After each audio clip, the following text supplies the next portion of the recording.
শয়তান যদি মেধাবীও হয়, তবে তার মেধাকে সমীহ করার আগে নিজেকে সামলে চলা উচিত।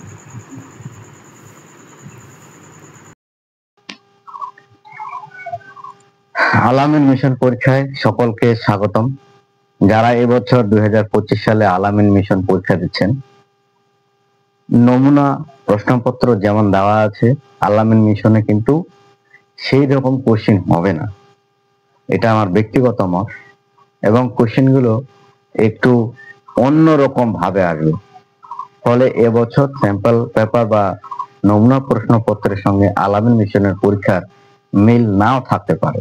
তবে ক্লাস 5-এ ভর্তির জন্য যে সমস্ত কোশ্চেন নমুনা প্রশ্নপত্রে দেওয়া হয়েছে, সেগুলো আজকে আমরা আলোচনা করব। তো এই আলোচনা পর্বে ক্লাস 4-এ যে সমস্ত স্টুডেন্ট গুলো পড়াশোনা করছে, যারা 5-এ অ্যাডমিশনের জন্য আল-আমিন মিশনে পরীক্ষা দিবে, তাদের জন্য এই ভিডিওটি। প্রথম প্রশ্নটি আছে, তুমি দার্জিলিং যাওয়ার সময় শিয়ালদহ প্ল্যাটফর্মের ঘড়িতে দেখলে 21:33 বাজে, তাহলে 12 ঘন্টার ঘড়িতে ওই সময় কয়টা বাজবে? তো আমরা জানি যে রেলে যে ঘড়ি আছে, সেই রেলে ঘড়িতে 24 ঘন্টার সময়ের ব্যবধান ধরা হয় এবং 12 ঘন্টার ঘড়িতে 12 ঘন্টা ধরা হয়। তাহলে এখানে 21:33 বাজে, তো 21:33 থেকে আমরা 12 ঘন্টা বিয়োগ করব। কিভাবে করব অঙ্কটি?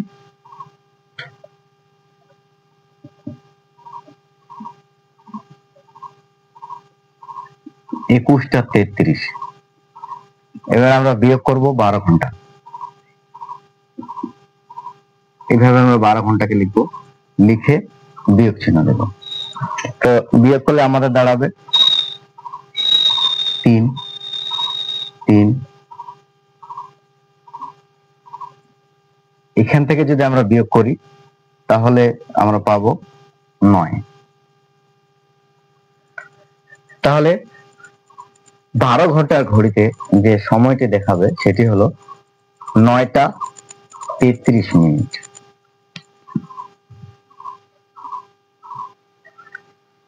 পরের প্রশ্নটি অত্যন্ত খুব সুন্দর একটি প্রশ্ন দিয়েছে, 1-17 এটা যখন আমরা বিয়োগ করব তখন ঠিক এইরকম ভাবে করব।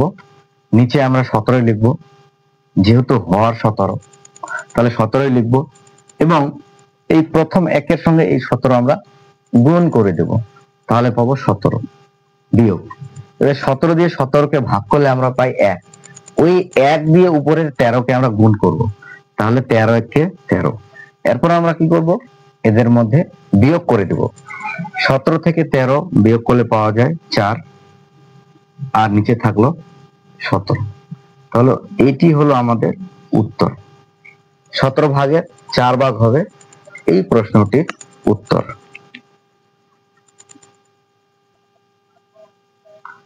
পরের প্রশ্নটি ঠিক এরকম একটি গোল চিত্র দেওয়া আছে এবং এইখানে বলা আছে যে 5 অংশ রং করা আছে এবং 8 অংশ রং করা আছে। মোট কত অংশ রং করা আছে, সেটা লাল এবং কালো হোক, হলুদ হোক, নীল হোক, এই ধরনের কোশ্চেন থাকতে পারে।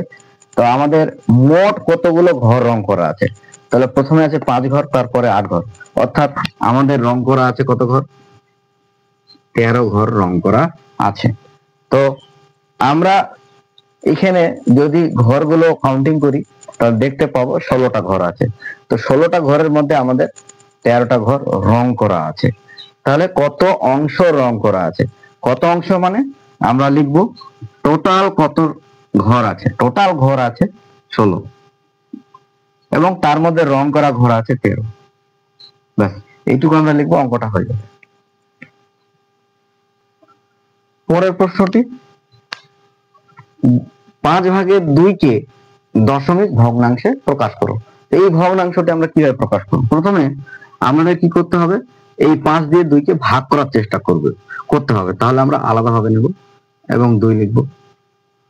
তো 5 দিয়ে 2-কে আমরা ভাগ বা বিভাজ্য করতে পারি না, সেজন্য আমাদের প্রথমে একটা শূন্য দশমিক নিতে হবে। তো এই শূন্য দশমিক নিলে আমরা একটা কি পাবো? শূন্য পাবো। তখন আমরা সংখ্যাটা পেয়ে গেলাম 20। তো 5 দিয়ে 20-কে ভাগ করার নিয়ম হলো 4 বার 5-এর ঘরের নমতা পড়তে হবে, তাহলে আমরা পেয়ে যাব ভাগশেষ 0। তাহলে আমাদের এই দশমিক ভগ্নাংশের উত্তরটি আসলো 0.4।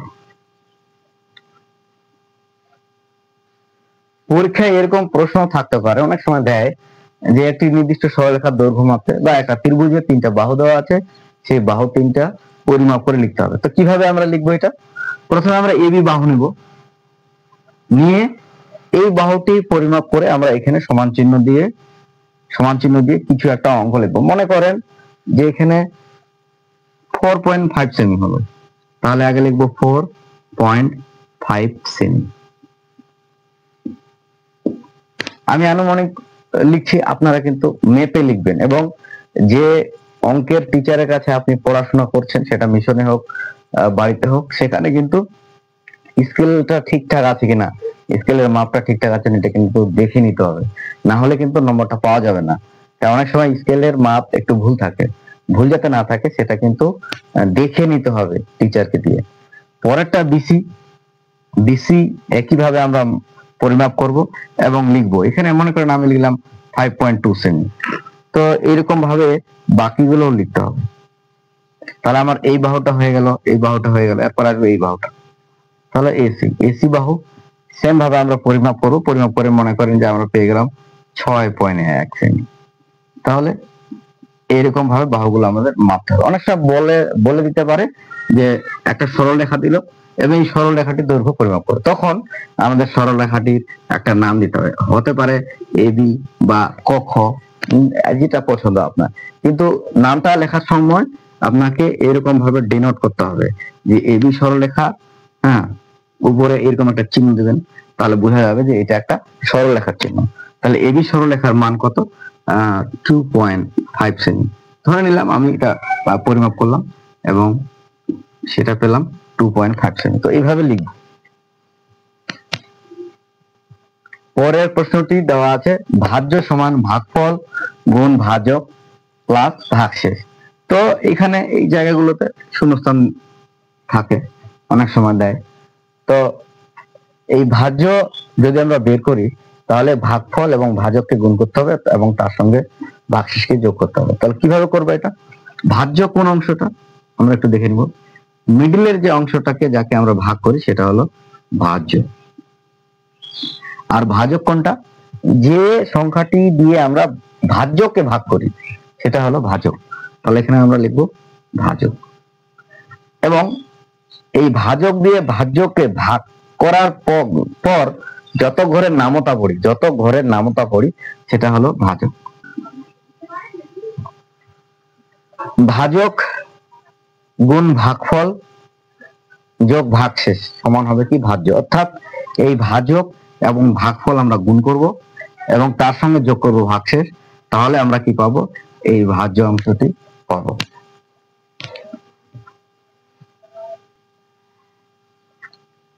$714 দিন সমান ড্যাশ সপ্তাহ, অর্থাৎ 714 দিন কত সপ্তাহ হবে? তো সেটার জন্য আমরা জানি যে 7 দিনে 1 সপ্তাহ, তাহলে 7 দিয়ে আমরা 714কে ভাগ করব।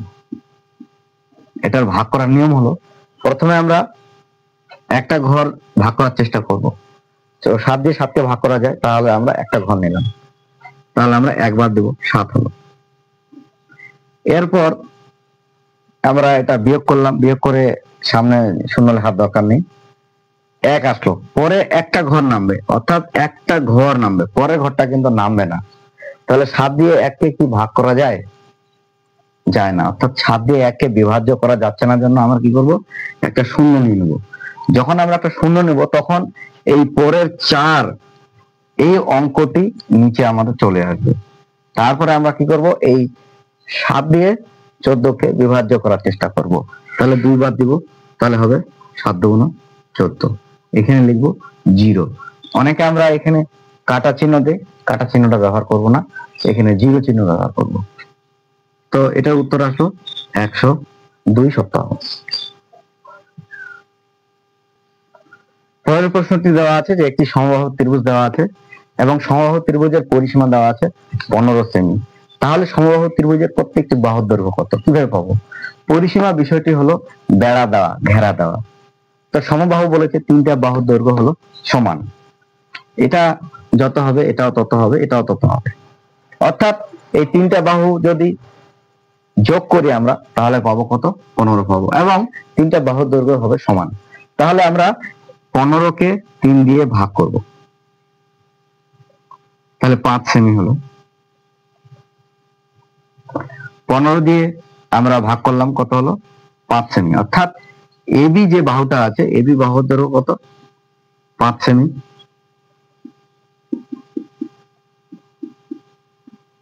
বিসি বাহুর দৈর্ঘ্য 5 সেমি,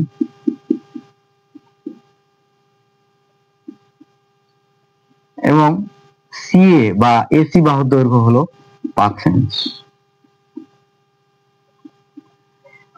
তাহলে আমরা যোগ করে দেখি, এটাও 5, এটাও 5 এবং এটাও 5, তাহলে 5 5 10 5 15, 15 সেমি। এই যে 15 সেমি আমরা পেয়ে গেলাম।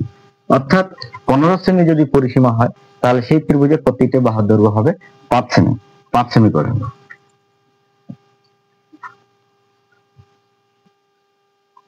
পরের প্রশ্নটি একটি গড় প্রশ্ন দিয়েছে। তোমার বয়স 9 বছর 4 মাস, তোমার দাদার বয়স 12 বছর 10 মাস, তোমাদের দুজনের বয়সের গড় কত? তাহলে তোমার বয়স কত? 9 বছর, 9 বছর 4 মাস লিখলাম। এরপর তোমার দাদার বয়স কত? 12 বছর, 12 বছর 10 মাস। তাহলে এই দুটো বয়স যদি আমরা যোগ করি কত পাবো? এখানে 14 মাস, আর এখানে আমরা কত পাবো? 21 মাস। এই পেলাম।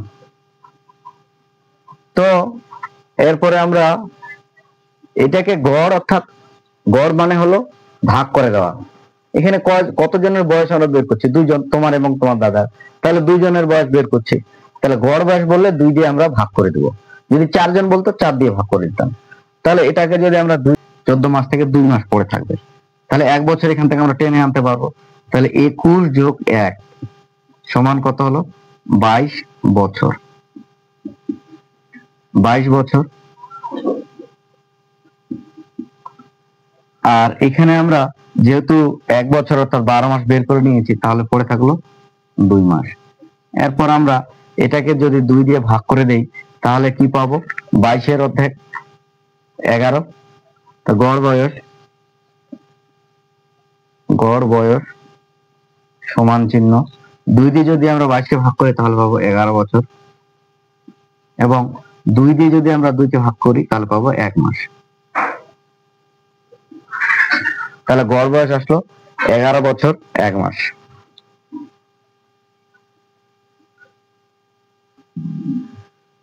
পরের প্রশ্নটি দেওয়া আছে যে একটি বাঁশের 1/8 অংশ কাদায়, 3/5 অংশ জলে, এবং বাকি 2.1/5 মিটার জলের উপরে। তাহলে বাঁশটির দৈর্ঘ্য কত? কিভাবে পাবো আমরা? প্রথমে ধরে নেব যে সম্পূর্ণ বাঁশটি হলো 1 অংশ। তাহলে কাদায় এবং জলে বাঁশটির কত অংশ আছে সেটা আমরা যোগ করে নেব। তাহলে কাদায় ও জলে বাঁশ আছে 1/8 যোগ 5/3 ভাগ, এটা আমরা যোগ করে পেলাম 8 আর 5 এর লসাগু হলো 40। তাহলে 8 দিয়ে আমরা 40কে ভাগ করলে পাই 5। ওই 5 দিয়ে আমরা উপরে 1 কে গুণ করবো, 5 1 5। তারপর আবার এই 5 দিয়ে ভাগ করবো 40কে, পাবো 8। ওই 8 দিয়ে গুণ করবো 3কে, 3 আসছে 24 হলো। তাহলে 5 যোগ 24 এটা আমরা যোগ করলে পাই 29/40। তাহলে সম্পূর্ণ বাঁশটা আমরা ধরেছিলাম 1 অংশ। তাহলে এই অংশটা কাদা এবং জলে আছে, তাহলে বাকি কত অংশ আমার জলের উপরে আছে? তাহলে বাকি আছে 1 থেকে, অর্থাৎ সম্পূর্ণ বাঁশ থেকে আমরা বিয়োগ করে দিব। তাহলে 1 বিয়োগ কাদা এবং জলে যতটুকু আছে সেটা বাদ দিব। তাহলে কাদা জলে আছে 29/39। তাহলে 1 থেকে কাদা এবং জলে থাকা 29/40 আমরা বিয়োগ করলাম। বিয়োগ করে কি পেলাম? 40 হলো আমাদের, যেহেতু হর লিখলাম। তাহলে 40 1 40, এরপর বিয়োগ চিহ্ন ছিল, বিয়োগ চিহ্ন দিলাম। 40 মিলে গেল, 1 থাকলো, তাহলে 29 1 29। এরপর 40 থেকে 29 বাদ দিলে আমরা পাই 11/40। অর্থাৎ এখান থেকে আমরা পেলাম 11 এবং এই 40টা নিচে লিখলাম। তাহলে 11/40 অংশ মানে কিন্তু 2.1/5 মিটার। অর্থাৎ এখানে যে বলা ছিল যে বাঁশের বাকি অংশ জলের উপরে আছে, অর্থাৎ বাকি অংশ কতটুক 2.1/5। এই 2.1/5 এই অংশটাকে আমরা ভাঙলে পাবো 5 দুগুণ 10, অর্থাৎ 2 আর 5 আমরা গুণ করব, উপরের সাথে যোগ করে দেব। তাহলে 5 দুগুণ 10 একে 11, তাহলে 11/5 হলো এই মিটার। তারপর সম্পূর্ণ বাঁশটি যেহেতু আমরা এক অংশ ধরেছি, তাহলে 11/40 মানে হলো কত? 11/5 মিটার। তাহলে এক অংশ মানে কত? এক অংশ মানে হলো আমাদের 11/5 লিখবো, এবং যেহেতু এটা ভগ্নাংশ করা আছে তাই ভাগের ক্ষেত্রে আমরা কি করব? উল্টে দিব। অর্থাৎ ভাগ নিচে যদি ভাগ হবে তাহলে এটা আমরা উল্টে দিব, অর্থাৎ 11/40 আমরা লিখবো উল্টে দিয়ে। 11টা লিখবো নিচে এবং 40টা লিখবো উপরে। এই যে উপরে লিখলাম। তাহলে এখান থেকে 11, এখান থেকে 11 কেটে গেল, এবং এখানে 5 একে 5, 5 8 40, অর্থাৎ 5-এর ঘরের নামাতা 8 বার পড়লে আমরা পাবো 40। তাহলে এখানে হলো 8, অর্থাৎ নিচে 1 আছে, এখানে 1, এখানে 1, একের তো কোনো ভ্যালু নেই, অর্থাৎ 1 দিয়ে 1 কে গুণ করে 1ই হয়, তাহলে আমাদের দাঁড়াচ্ছে 8 মিটার। এটা হলো বাঁশের অঙ্কটি।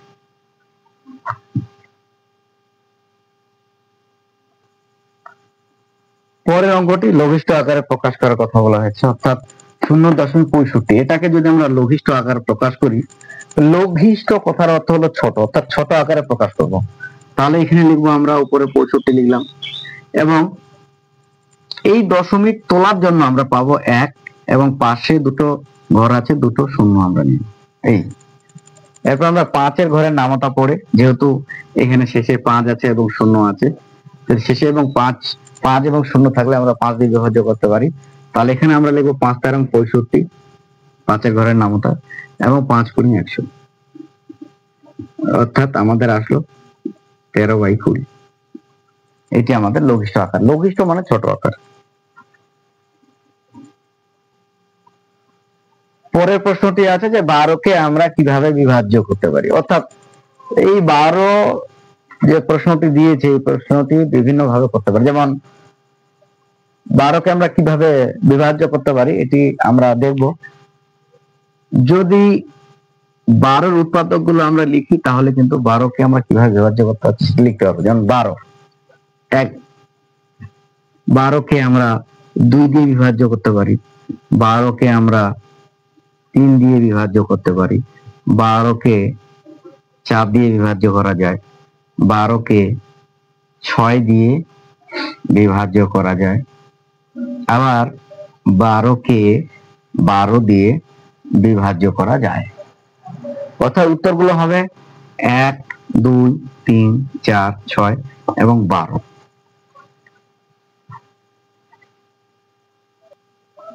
পরের প্রশ্নটি আছে যে সানিয়া এবং তার বোন কিছু কাজ করে, এবং কাজ করার পর বাকি কাজটা তার বোন কাজ করে, অর্থাৎ সানিয়ার বোন কাজ করে। তাহলে বাকি কত অংশ তার বোন অর্থাৎ সোনিয়ার বোন অর্থাৎ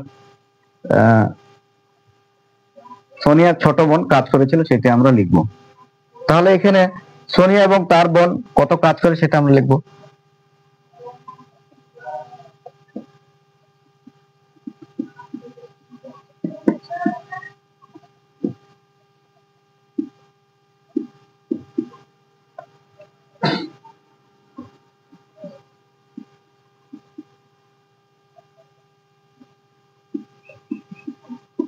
এই এত অংশ, তাহলে আমরা যোগ করে দেব 15।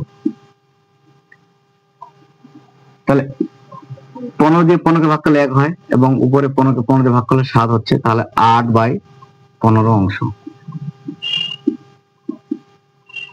তাহলে এত অংশ সানিয়া এবং তার বোন দুজনে মিলে করে, এবং বাকি অংশ তার বোন একাই করে। অর্থাৎ তার বোন একাই কতটুকু কাজ করে কিভাবে পাবো? তাহলে সম্পূর্ণ কাজটি আমরা ধরেছিলাম 1 অংশ, তাহলে প্রথমে লিখবো যে সম্পূর্ণ কাজটি ধরি 1 অংশ, এবং এই 1 অংশ থেকে এই 8/15 অংশটি বাদ দিব। তাহলে তার বোন একাই কাজ করে, একাই বাকি কাজ করে, কতটুক করছে, 1 থেকে আমরা বিয়োগ করব 8/15, অর্থাৎ এই 15, এখানে পাশে অংশ লিখব, 15 একে 15, 15 একে 15 বিয়োগ 8, অর্থাৎ হলো আমাদের 7/15 অংশ। অর্থাৎ তার বোন একাই কাজ করে 7/15 অংশ। 21, পরের প্রশ্নটি, 21 লিটার থেকে 9 লিটার 300 মিলিলিটার বাদ দিতে হবে, এটাই আছে পরের প্রশ্নটি। তাহলে 21 লিটারকে আমরা লিখতে পারি 20 লিটার, 1000 মিলিলিটার, এটা আমরা লিখতে পারি 1000 মিলিলিটার। তাহলে আমাদের বিয়োগ করতে হবে 9 লিটার 300 মিলিলিটার, 300 মিলিলিটার, এটা আমরা বিয়োগ করব। তাহলে বিয়োগ করলে আমরা কি পাবো, প্রথমে এই থেকে বিয়োগ করি, তাহলে এখানে আমরা পাচ্ছি 1000 থেকে 300 বিয়োগ করলে আমরা 700 মিলিলিটার পাচ্ছি, এবং এখান থেকে পাচ্ছি আমরা 11 লিটার। তাহলে এর পরের প্রশ্নটি আসবে 11 লিটার 700 মিলিলিটার। ক্লাস 4 এর বইয়ে ঠান্ডা জল এবং কিছু অঙ্ক আছে, ওই অঙ্কগুলো ভালো করে দেখতে হবে। পরের প্রশ্নটি একটি বিষমবাহু ত্রিভুজ সম্পর্কে বলেছে। তো বিষমবাহু ত্রিভুজ কাকে বলে?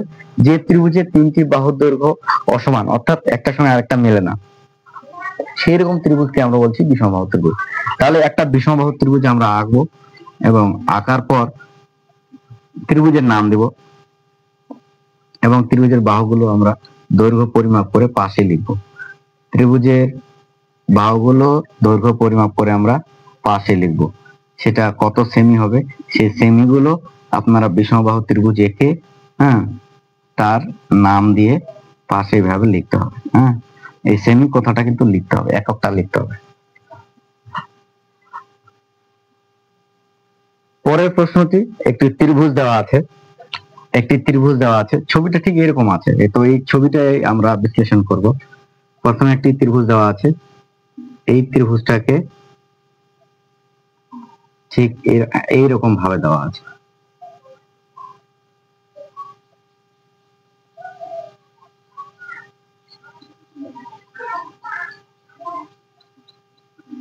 এবং বলা আছে যে এই চিত্রটিতে কয়টি ত্রিভুজ আছে। তো কিভাবে আমরা এই চিত্রটিতে কয়টি ত্রিভুজ আছে বের করবো সেটা একটু দেখে নিন। প্রথমে আমরা উপরের অংশটি ধরলাম, তো উপরের অংশটিতে কয়টি ত্রিভুজ আছে, এখানে আমরা কয়টা ত্রিভুজ পেলাম, একটা ত্রিভুজ। তো মাঝখান থেকে যদি আমরা কেটে দেই, তো প্রথম তো আমরা একটা পেলাম, মাঝখানের অংশটা আমরা কেটে দিলাম, তাহলে এই প্রথমে একটা পেয়েছি, এখন একটা পাচ্ছি, তাহলে 2 এবং 3। তাহলে উপরে এই অংশটিতে ত্রিভুজ আছে 3টি, এবং নিচের অংশটিতে আমরা দেখব নিচের অংশটিতে কয়টা আছে। তাহলে নিচের অংশটিতে আছে, চিত্রটি ঠিক এরকম আছে, এই। তো এই নিচের অংশটি আমরা, এই অংশটা একটা পার্ট পাবো, এই অংশটা একটা পার্ট পাবো। তো এই অংশটার পার্টের ক্ষেত্রে, এই অংশটির পার্টের ক্ষেত্রে আমরা কি দেখতে পাচ্ছি, যে এখানে ত্রিভুজ আছে কয়টা, একটা এবং দুটো। সেম আরেকটা পার্ট আছে, এটাও আমরা পাশে লিখবো, কি পাবো, সেম ওটার মতোই পাবো। তাহলে এখানে প্রথমে পেয়েছিলাম এইদিকে 3টে, তাহলে 3 লিখে রাখলাম, যোগ, তারপরে এখানে পেলাম কটা, 2টা, তাহলে এখানে 2টো পেলাম, অর্থাৎ এখান থেকে 2টো, এখান থেকে 2টো, তাহলে কয়টা হলো, 2 যোগ 2 নিলাম আমরা, তাহলে 2 2 4টা হলো। এরপর আমরা যখন মিশিয়ে দিব, এই অংশটা যখন আমরা মিশিয়ে দিব, তখন আমাদের সম্পূর্ণ ত্রিভুজ এবার আমরা দেখি কয়টা পাবো।